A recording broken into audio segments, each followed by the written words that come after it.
When I was a child, not even a teen yet, I was taken from my family. My mother had too many children, and I was the oldest. There is a chance that she sold me to support my siblings, but I would like to believe the man who dragged me from my home threatened her, and the choice wasn't a choice at all.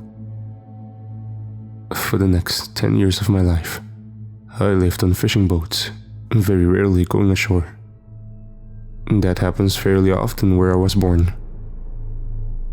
Because of big fishing ships taking everything, locals needed to go further and further out trying to get the scarce food to feed their families. Eventually, corruption rotted the fishing trade so thoroughly, every aspect of it was toxic. I believe if you start digging, you can find this information fairly quickly. But no one wants to dig. No one wants to know the cruelty that goes into the fish fingers they feed their child when they are too tired to cook a real meal. Large fishing ships destroy the seas. What they don't keep, they kill. The smaller fishing boats that treat their unwanted catches slightly better are run by crime organizations and human slaves. I was one of those slaves, but I've seen how others were treated. I did not have my freedom, but on the boat I ended up, I was treated almost like a human. I bounced around at first, before remaining on that boat for 5 years. It was a decent size. It could carry 20 men. But that trip, we had an extra 10. Those 10 were going to be transported to an island and then scattered to other fishing boats. We had only been on the sea for a few days, but with the cramped living spaces and heat of the year, everyone was in a hot temper. Our captain could be a cruel man. If you got sick, it was cheaper to toss you to the sea instead of getting treated. On that trip, his brother N was on board. I met him often while I worked on the boat. His brother was cruel in a different way. He did everything the captain did, but he made you still like him afterwards. As much as I wanted it, I couldn't entirely dislike the man. He spoke to me like an adult, and at times shared fresh fruit with the crew. I suppose it was to keep us somewhat healthy when they couldn't afford to buy a new worker. If you could do anything, go anywhere, what would you do? Anne asked me one day, leaning on the railing looking off into the sea. I only know how to fish, I answered back, not pausing in my work. Anne was like that. His kindness always had a motive behind it. He asked some of the others he had on the boat the same set of questions. One boy answered, telling truthfully of his dreams.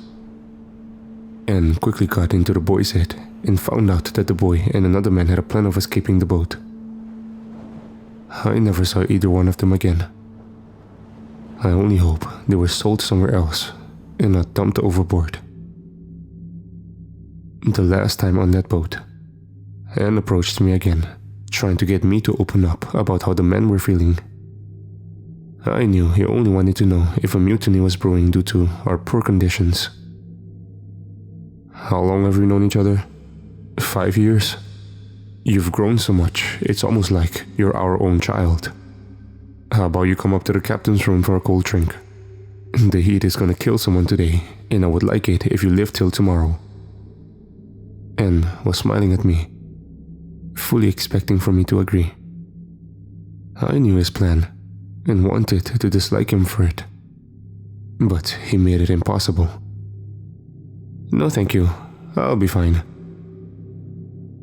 The captain would be asleep trying to avoid the heat, so I was at no risk of giving him a hard time.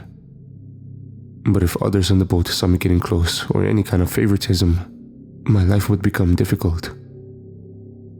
I saw Anne's face drop only a little. Even after the years, he still thought he was able to charm me. Still, I wish the wind would pick up.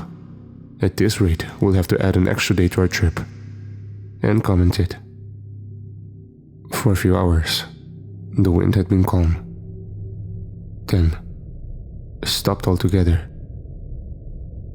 Without the wind to cool us down, we would be too overheated to work the boat and required more rest.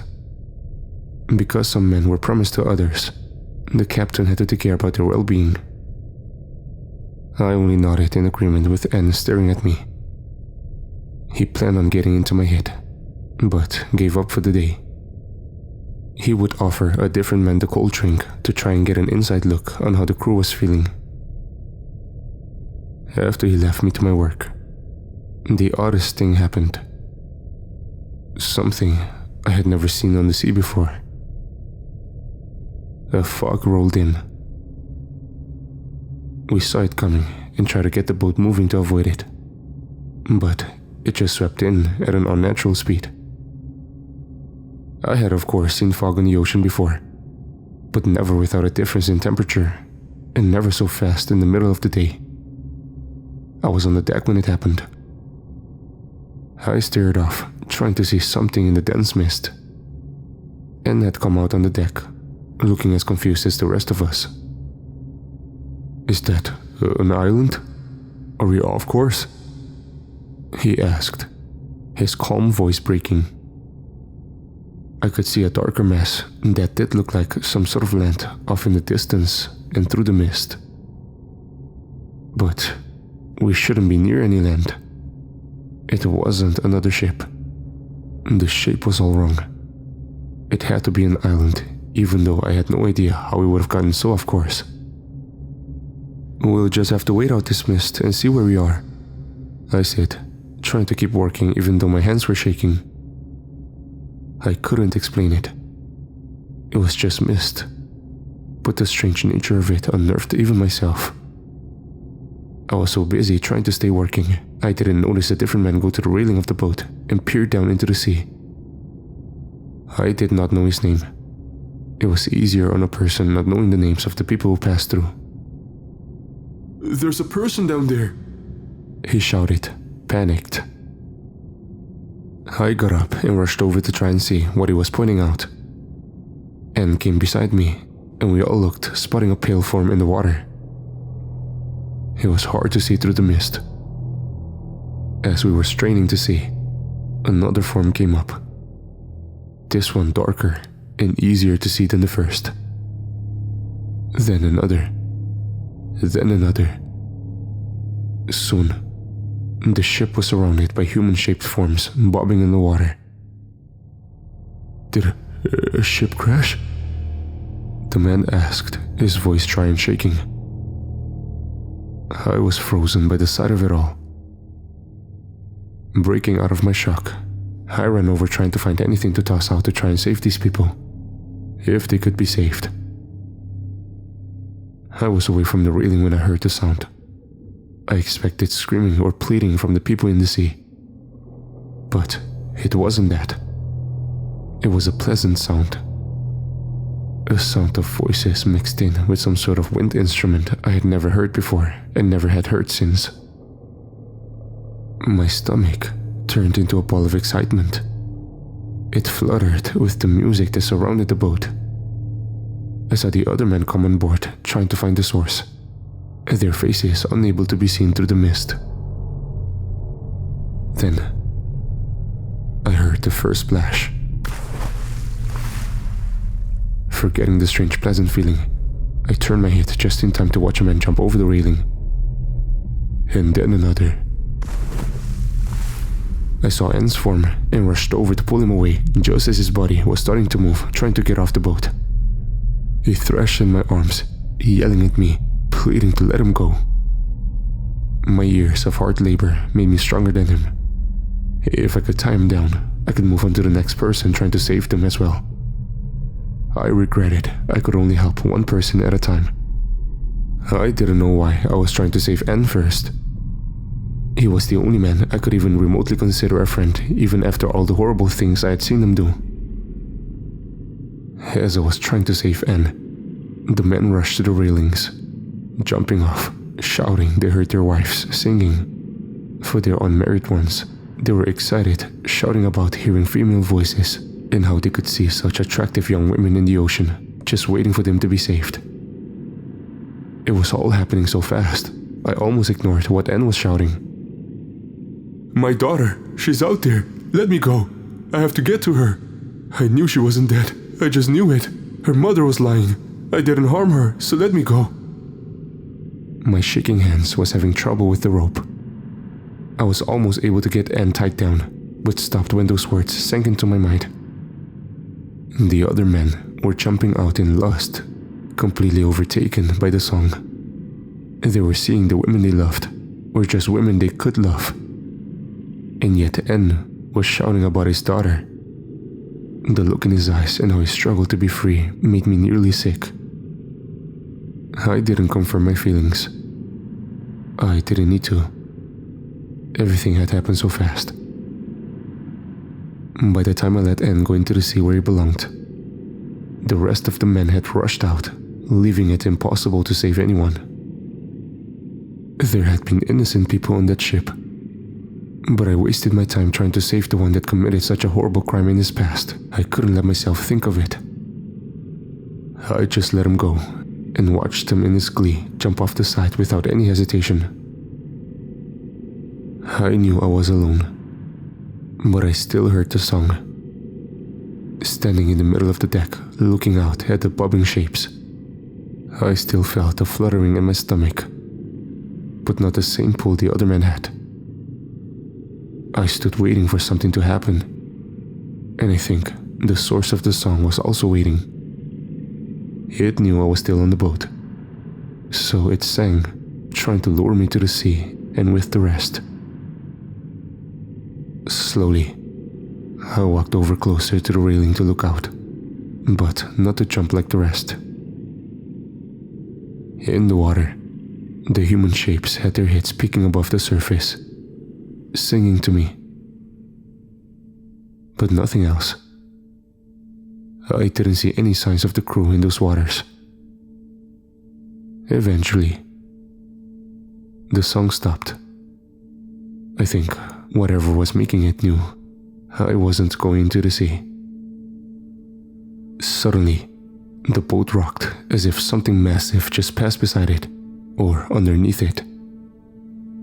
I watched as the human forms started to move all at once. Some came out of the water a bit more, and even through the mist I could see they were only the upper half of a human. Long hair covered their faces, and limp arms moved with the sea. Their bodies formed into a long thick rope like a mast that disappeared under the water. They all moved as one as they started to leave. I couldn't shake the feeling. The image that those bodies were all connected to an unseen mass deep in the ocean. Those bodies were like the lights on an anglerfish. The song making their prey see those fake bodies as whatever they wanted to see. I was left alone with the boat, on a silent ocean. The mist faded, leaving me with the horrors of what just happened. I sold the boat and used the money to get as far away from the ocean as possible. No one knew how, but they thought I had killed everyone on board. I couldn't tell them the truth even if they believed me. I would still be killed for selling the boat to a rival gang. I thought about why I was spared. Those men heard something that made them lust enough to jump out into the sea. And that was the reason why I was spared. I never thought about it. I had no time to think about it working on those ships. But I had never had such desires. Even after I gained some freedom, I found myself never having the urge to get in such a relationship with anyone. I don't think that creature had ever encountered something it couldn't lure out, and thus had no idea how to deal with such a situation. I also thought about what the thing was. I think overfishing is the reason why that thing had come to the surface. Without its food source, it's trying to find the next best thing. The ocean is deep. We don't know what's under the waves. and I pray we never find out.